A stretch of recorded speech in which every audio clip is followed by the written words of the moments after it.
Bonjour à tous, aujourd'hui on va parler de cartes de recharge pour véhicules électriques. Je vous propose un comparatif des principales cartes de recharge pour véhicules électriques.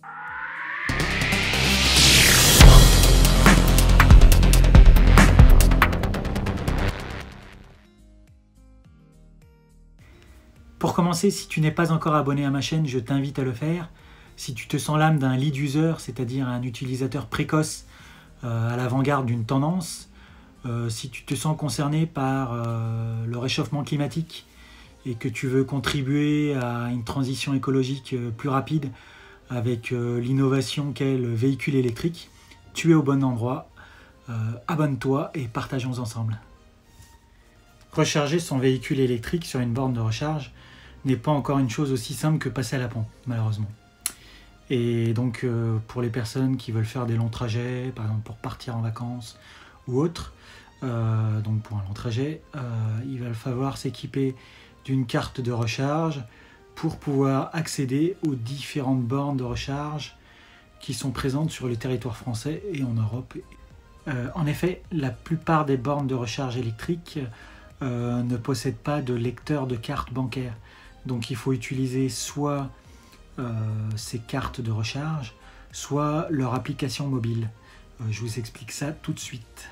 La multitude de réseaux de bornes de recharge est tellement importante que ça a donné donc naissance à ces opérateurs de mobilité qui ont chacun fait des partenariats avec différents groupes de réseaux de bornes de recharge pour vous permettre de recharger sur leur réseau. Pour choisir le badge qui vous correspond le mieux, il faut d'abord commencer par comparer les prix des recharges sur les bornes que vous allez fréquemment utiliser. Par exemple, si vous n'êtes pas équipé chez vous de bornes de recharge et que vous allez fréquemment recharger votre véhicule près de chez vous, sur toujours les mêmes bornes, utilisez les cartes de l'opérateur qui est présent près de chez vous. Comme ça, vous n'aurez pas d'autres frais liés à une itinérance sur un autre réseau. Bien sûr, si vous avez une Tesla, vous n'avez pas besoin d'une carte de recharge pour recharger votre Tesla sur le réseau superchargeur Tesla qui est le plus développé. Par contre, si vous voulez quand même utiliser un autre réseau de charge type Ionity, vous aurez besoin d'une de ces cartes pour recharger votre Tesla ou votre autre véhicule électrique. S'il fallait posséder une et une seule carte de recharge, je dirais qu'il faut avoir absolument la carte de chez ChargeMap. C'est la plus importante à avoir et je vous explique pourquoi. Un des grands avantages de ChargeMap, c'est son application qui déjà est très simple et intuitive. Et en plus, elle permet de recenser toutes les bornes de recharge en France, en Europe et dans le reste du monde. Et en plus de cela, de pouvoir savoir avec quelle carte elle est compatible. C'est-à-dire, elle propose même les bornes qui ne sont pas compatibles ChargeMap. Elle peut nous expliquer que telle borne est compatible NewMotion, une autre compatible Fresh Miles.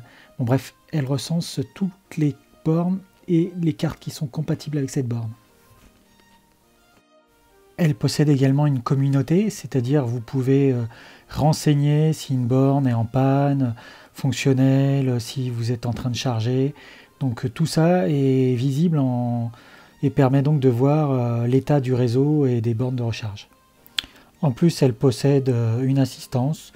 Vous pouvez donc appeler un numéro et vous faire aider en cas de problème lors de votre charge. Un autre gros avantage de ChargeMap, c'est de proposer des recharges 100% énergie verte garantie. C'est vrai que à quoi ça sert d'avoir un véhicule zéro émission si l'électricité utilisée provient de moyens de production polluants.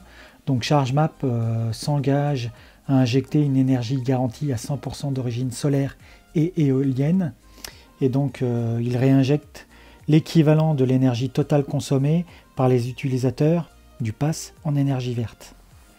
Pour cela, ChargeMap s'appuie sur des garanties d'origine, un système centralisé et transparent qui certifie la provenance de l'énergie à l'échelle européenne. Donc c'est du 50% éolienne, 50% solaire, donc 100% vert. Et en faisant ce choix, il privilégie donc le type de production électrique ayant le moins d'impact sur l'environnement et la qualité de l'air. La deuxième carte de recharge dont je vais vous parler, c'est le pass EasyVia du groupe EDF. C'est une carte que je ne possède pas personnellement, mais qui peut avoir un intérêt pour les personnes qui utilisent le réseau Corridor. C'est la principale carte ayant le meilleur prix sur le réseau Corridor. Cependant, suite à des incidents techniques, elle a mis en indisponibilité 189 bornes sur les 217 du réseau Corridor, donc elle perd un peu de son intérêt, je trouve. Et en plus, il y a d'autres inconvénients qui sont: il y a des commissions fixes à chaque lancement de charge en dehors du réseau Corridor, ce qui est dommage, donc c'est des tarifs un petit peu abusifs. De plus, le prix du badge est assez cher, 15 €. Et en plus, il y a des formules avec, sans abonnement. C'est un petit peu compliqué. Et surtout que les grilles tarifaires, elles sont vraiment illisibles. C'est très difficile de s'y retrouver sur les prix d'une borne à une autre. Donc, cette carte n'a pas d'intérêt pour moi. Elle peut avoir d'intérêt pour d'autres personnes, mais pas pour moi. Alors, la carte Kiwi Pass de chez EasyTrip est le seul badge à accéder aux bornes Auchan et Ikea. Donc c'est son grand intérêt, c'est pour ça que je l'ai également. Par contre, le prix du badge est assez cher, 19 €, sans abonnement, parce que EasyTrip propose la formule avec ou sans abonnement. L'inconvénient, donc il y a des frais de session. Donc lorsqu'on lance une charge sans abonnement, c'est 70 centimes. Et avec l'abonnement, c'est que 30 centimes. Par contre, il y a un inconvénient, il faut charger la carte, recharger la carte, donc mettre du solde dedans pour pouvoir l'utiliser. C'est pas directement débité sur votre carte. Ce chargement a un coût également, vous pouvez le voir. Pour 20 €, ça coûte 20,60 €, donc 60 centimes. Pour 30 €, 30,72 €. Donc pour 100 €, 101,56 €. Donc voilà, encore un petit inconvénient. Par contre, elle a un avantage également, donc avec le mode abonnement, vous pouvez l'utiliser pour les télépéages, donc utiliser les bornes de télépéage accès rapide, et pour du parking également. Alors il y a également la carte FreshMile, donc qui a le meilleur tarif sur le réseau FreshMile, ça a l'air évident. Un avantage, c'est que l'application permet de suivre la charge en cours, un peu à la façon de Tesla où on peut suivre la charge en cours sur les superchargeurs. Il y a une assistance. Le prix du badge est plutôt pas cher, 5 € sans abonnement, parce que ça propose également un mode avec abonnement pour les véhicules de flotte de professionnels par exemple. Voilà. Par contre, les tarifs de recharge sont parfois très élevés sur certaines bornes, donc à vérifier. Un autre petit inconvénient, il faut également la recharger. Il faut mettre du solde pour pouvoir l'utiliser. Donc c'est pas prélevé automatiquement sur votre carte bancaire ou sur votre compte PayPal. Donc un petit point négatif sur ça. Alors les tarifs de charge sont affichés. Pour les bornes de recharge de 3 à 22 kW, c'est 0,19 € par kilowatt et 0,01 € par minute. Et pour les bornes de recharge rapide de 44 à 50 kW, c'est 0,19 € par kilowatt et 0,22 € par minute. Et pour les bornes de recharge gratuites, c'est gratuit, mais ça reste relativement cher quand même. Alors il y a également la carte NewMotion, donc qui a été rachetée par le groupe Shell. Donc il y a une carte de recharge très répandue et en France et en Europe. Il y a plus de 135 000 bornes, il me semble, quelque chose comme ça. Le prix du badge est gratuit, donc ça c'est un avantage. C'est très courant au Benelux et en Allemagne. Donc pour les gens qui vont souvent en Allemagne, ça peut être très intéressant. Et par contre, il y a des commissions fixes à chaque lancement de charge, un peu comme FreshMile. Je crois que c'est 0,35 centimes d'euros par charge. Il n'y a pas besoin de recharger votre carte, c'est débité automatiquement sur votre carte bancaire. Ça, je trouve que c'est un avantage. Pas besoin de recharger votre carte, mettre du solde, ah, j'ai pas de solde, mince. Donc c'est débité automatiquement sur votre carte bancaire, ça c'est une très bonne chose. L'application est assez intuitive et très agréable à l'utilisation, donc ça c'est un bon point.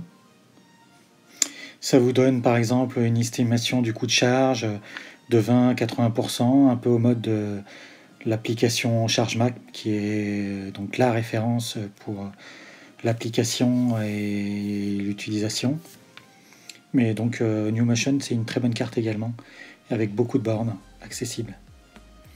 Alors il y a également la carte de chez Plugsurfing, donc qui est une carte qui a l'avantage d'avoir le plus grand nombre de bornes accessibles en Allemagne et dans le reste de l'Europe. Donc c'est celle qui est si vous voyagez beaucoup en Europe, c'est celle où vous avez plus de chances d'avoir une carte compatible Plugsurfing. Pareil que certaines autres, il y a des commissions fixes à chaque lancement de charge. Les tarifs de recharge sont assez élevés et le prix du badge a un prix correct, il est à 9,95 sans abonnement.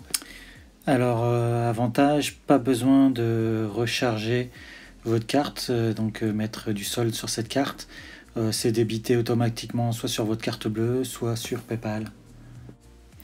Comme vous pouvez le voir sur la carte de Plugsurfing, c'est une carte de recharge qui est très disponible en Europe, en Allemagne, dans le reste de l'Allemagne de l'Est, donc qui est une des cartes qui a le plus de bornes en Europe. Donc vous pouvez voir en France, en Allemagne, en Switzerland, ça monte jusqu'en haut, c'est très étendu. Vous pouvez, comme ChargeMap, qui est l'application de référence, faire un filtre des types de prises disponibles pour la charge, donc soit type 2, combo, CHAdeMO et autres. Et donc vous pouvez mettre les filtres pour faire correspondre avec les prises qui correspondent à votre véhicule et ainsi trouver les bornes qui seront disponibles pour la charge. Comme je disais en début de vidéo, il peut être intéressant d'avoir une carte spécifique à un réseau. Par exemple, moi j'ai une carte de chez Alizé Bouygues qui me permet d'avoir un tarif préférentiel sur les bornes du même réseau, donc sur des bornes que j'utilise très fréquemment.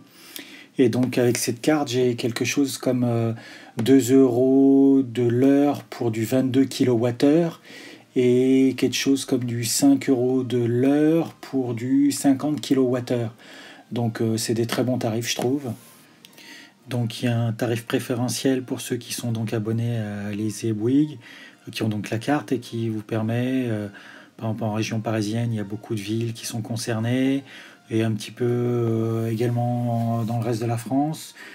Si je vous montre la carte, comme vous pouvez voir sur la carte, il y en a en Île-de-France, un petit peu dans certaines villes, un peu dans le sud, c'est tous les petits points qui sont en jaune. Bon, c'est pas très étendu, mais c'est spécifique à des bornes qui peuvent être proches de chez vous, par exemple. Voilà, j'espère que c'est un petit peu plus clair. Je vous dis à bientôt pour d'autres vidéos sur Tesla Lead User. À bientôt, ciao ciao.